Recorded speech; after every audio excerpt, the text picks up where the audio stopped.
Question 81. The collapse of Enron was most likely a result of. So you remember Enron, that was a big accounting scandal that happened in 2000, I believe. So we're going to be looking for that in the answer. A, poor hedging of operational risks. We can rule that out. No mention of fraud there. B, severe mispricing of the company's debt securities. This was a symptom of the kind of issue that was happening, but it wasn't necessarily the cause. The fundamental issue was fraud and kind of the management covering that up.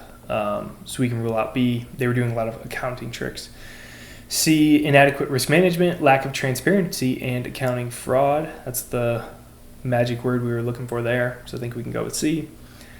Excessive exposure to sovereign risk in emerging markets. Again, that won't be our answer. So we'll go with answer C. Question 82. A risk manager in an investment bank was asked to forecast the sovereign rating of countries where the bank has significant holdings. The risk manager found sovereign transition rates across the major rating categories 1995 to 2008, published by Fitch. So you've got those annual rating transitions. So how you can kind of read this is if you're at a AAA rating, the expectation is that you, with a 99.42% chance in a year, those would stay in. Sorry, I'm going the wrong way here. So AAA rating, 99 in 1 year, 99.42 of those would be AAA the next year, and then 0.58 of those would be downgraded to AA. So going across here, these total up to 100, and then kind of so forth down the line. So a AA company, 4.12% would get bumped up to AAA, 94 would stay AA, and then some would get bumped down to A, and then a very small portion would go down to B. So given the table, which of the below statements is correct? A country has a 98.13 chance to have a rating of AA. I think they're getting this maybe by adding these three numbers together. But this is telling us the average change. This isn't telling us the percentage chance that a country has to have that rating. So we can go ahead and rule out A. For B, a country with a rating of BB has a 5.85% chance of a downgrade in 1 year. So we're looking at BB here. So what's the chance of having a downgrade? So we have a 5.85 chance of going down to B, which is what they give us here. But then there's also a 1.6% that we could go all the way down to D. So we need to add both of these figures together in order to get a full downgrade amount. So we can go ahead and rule out B. C, AAA rated countries will have the same rating in the future with 99.12% probability. So AAA and the odds that we stay at AAA are 99.42, not 12. So we can go ahead and rule out C. And then for D, there's a 7.97 probability that a country with a rating of AA will have an improved AAA rating in 2 years. So this will be our answer by default, but let's do the math on this here. And I had the math for B there too, so it's, sorry, I need to erase that. So we get 0.0745 by adding these two numbers together. So then for D, probability of an A rating in 2 years. So we're going to start in, we're at AA. So the probability of migrating up is going to be these two numbers multiplied together. So 94.12 times 4.12. And then the probability of staying in AAA, 99.42 times 0.0412. And then when we multiply those out, we get 0.0797, which corresponds there with 7.97%. So we can go with answer D. Question 83. An increase in which of the following factors is likely to cause the price of a European put option to increase? So we've got A, current stock price, dividends, and volatility. So volatility, yes, that would cause the price of the European put option to increase. And so would a higher dividend, but a higher current stock price is going to make the value of a European put option go down. So for that reason, we can rule out A. For B, higher strike price. So yes, that will help with a European put option, since a higher strike price will mean that our put is going to be more in the money, since we want that price to be falling, the current price to be lower relative to the strike price. And then, as we established in A, dividends and volatility increasing are going to be good for the put. So it looks like B will be our answer. We've got dividends, yes, risk-free rate and volatility. So risk-free rate is going to be incorrect here. As risk-free rate increases, that's going to decrease the value of the European put option, since it's going to lower the present value of the strike price. So if we have a lower strike price, that's going to be lead to a lower value for our put. And then again, we've got risk-free rate, so we can rule out for that reason. Answer B. Question 84. What is the duration of a 1.5 year 6% semi-annual coupon with a face value of $100 if the yield on the bond is 10% per annum with continuous compounding? So I'm going to pull in our full-on table here that we're going to go through to calculate this. So in the end here, what we need to get the duration is we need to understand all the cash flows and then their kind of time-weighted value relative to the value of the overall, relative to the actual cash flow. So the end game here is kind of taking our time and then multiplying it by the weighting of those cash flows over time. So we've got our three cash flows. It's a 1.5 year 6% semi-annual coupon. So we've got three cash flows, two that are just coupon, and then at maturity we've got coupon plus principal. So we're going to be discounting those at our 10% annum yield. So it's going to be 5% for the half year, 10% for the 1 year, and then 15%, which is basically 10% times 1.5 for that last cash flow. So that gives us our present value of each of these cash flows. So then from here, we're going to be weighting these based on the overall present value. So this 3.029% number is going to be 2.854 divided by 94.22, and then so on down the line.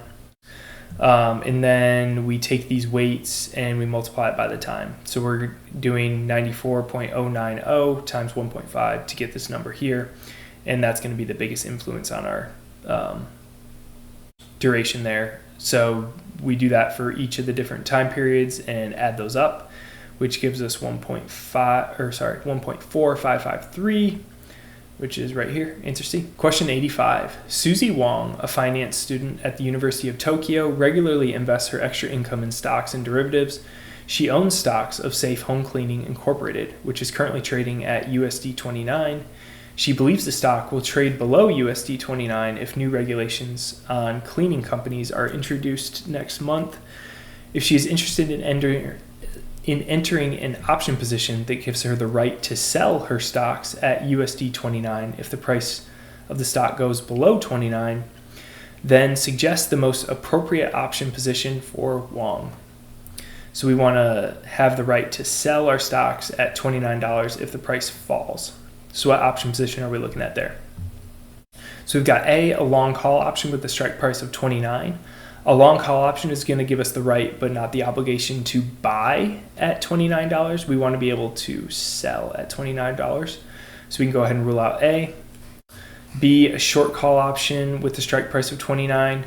So a short call option is going to force us to sell our position at $29, but that's going to happen if the stock price is going up, not if the stock price is going down. So this is not the what we're looking for either. And then C, long put option with the strike price of 29. That's going to be our correct answer.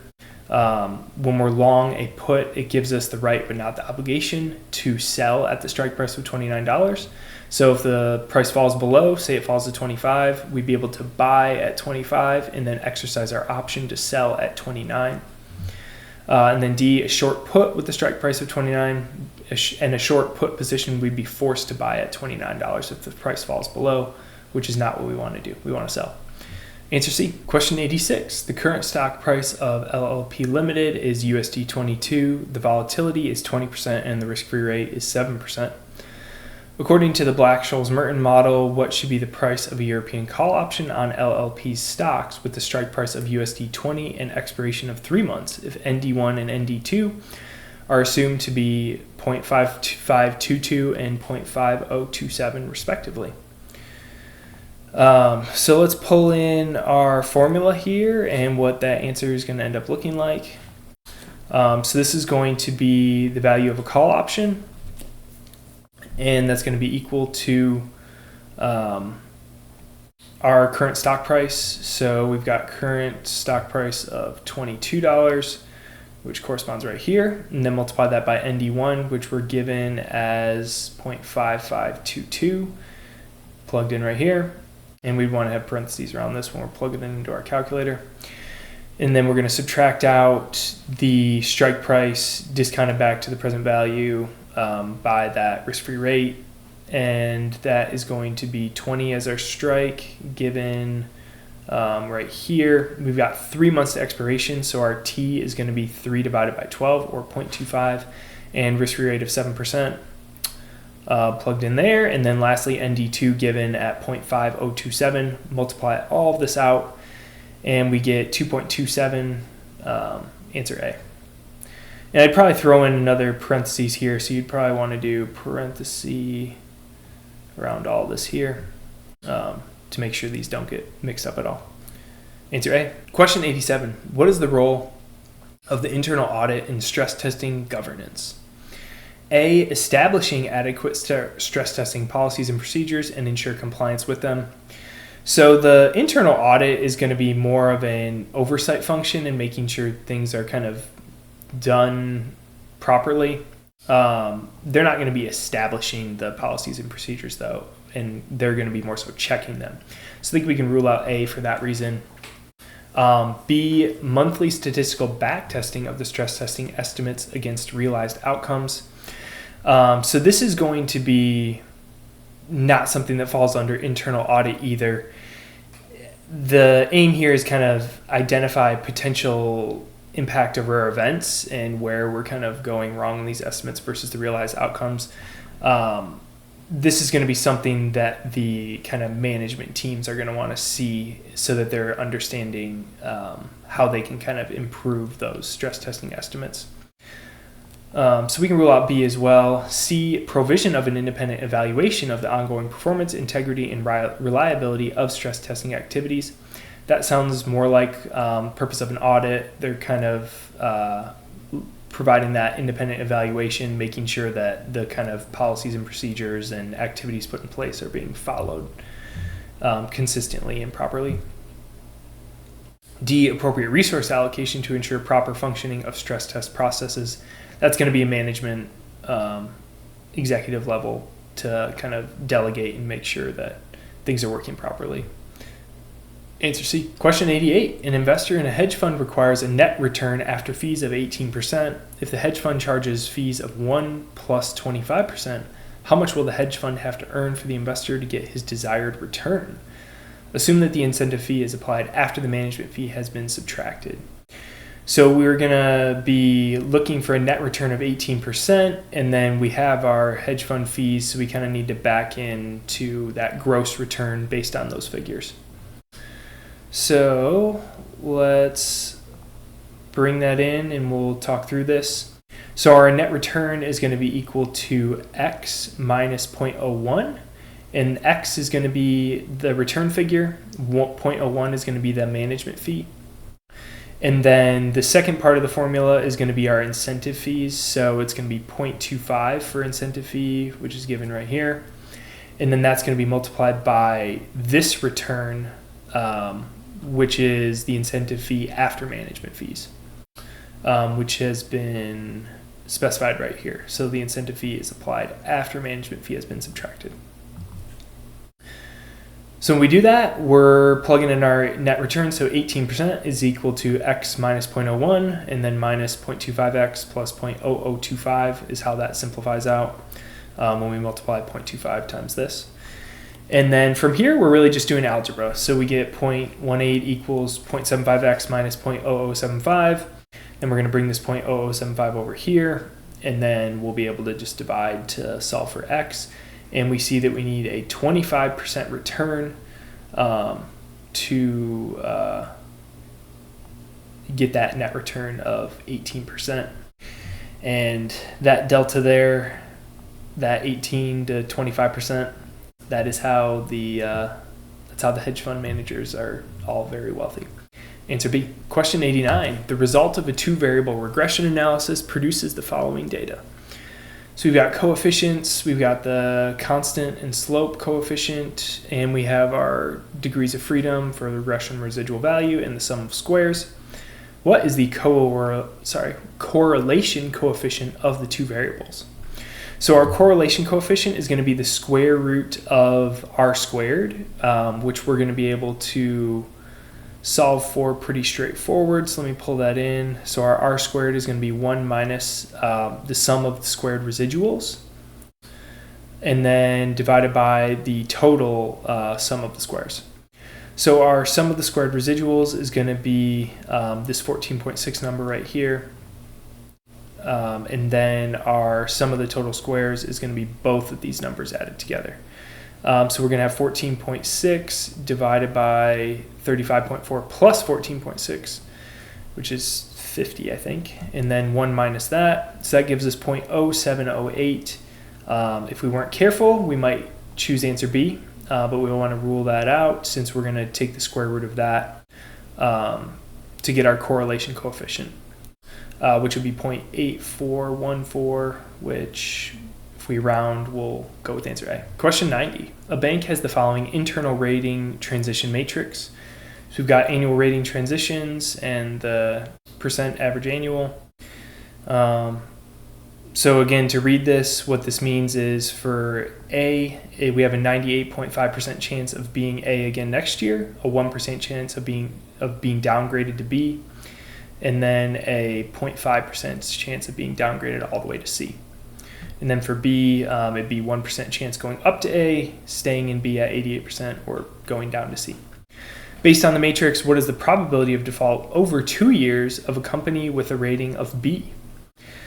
So when we're looking at this, we're B in the current year. So what we're going to be doing is we're going to be taking this probability of default number. So that's going to be our probability of default in year one. So that's going to be straightforward. But then in year two, we're going to have two scenarios where we could potentially default. So for scenario 2, we have an 88% chance of being B again. So our probability of default would be 3.5 again. But we also have a 7.5% chance of going to C. And in which case, if we downgrade to C, we would have a probability of default of 14.5%. If we're upgraded to A, we don't have to worry about defaulting, so we can ignore that. So let me pull in those numbers here. So our probability of default, so this is going to be year 1, 0.035. And then the rest of this that I'm putting in parentheses now, this is going to be year 2. So when we work through all that math, we get 7.7%. So we're going to go with D.